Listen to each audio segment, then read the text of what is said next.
जन्म घेतलास पित्याच्या घरी, मृत्यू येणार पतीच्या दारी. असा कोणता उंबरठा आहे ज्या घराची तूच एक मालकीण खरी.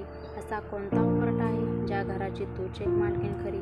परके धन म्हणत म्हणत आपले सुद्धा परक्यासारखे वागतात. सासरी गेल्यावर परके दस सासरपणाला जगतात. मिळून मिसळून राहावं ही तर जन्मापासूनची शिकवण खरी. असा कोणता उंबरठा आहे ज्या घराची तूच एक मालकीण खरी.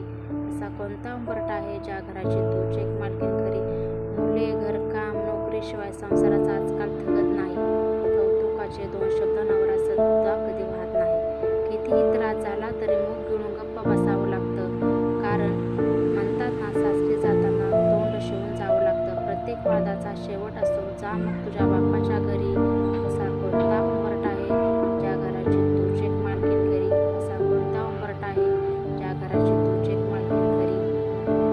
कधी मिळणार प्रत्येक स्त्रीला तिच्या हक्काचं घर. कधी मिळणार प्रत्येक स्त्रीला तिच्या हक्काचं घर, ज्यातली प्रत्येक गोष्ट तिच्या आवडीनुसार होणार. फर्निचर, कपडे, स्वयंपाक, काय तर तिच्या आनंदाचं गाणं ती मोठ्या आवाजात गाणार. तिच्या सुखावर खुश होऊन लक्ष्मीही येईल मग तुमच्या घरी. मोकळा श्वास घेत अभिमानाने जगू शकेल तिच्या घरी. त्याच घरची असेल ती एक मालकीण खरी.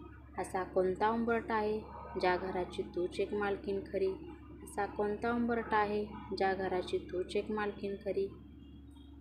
धन्यवाद.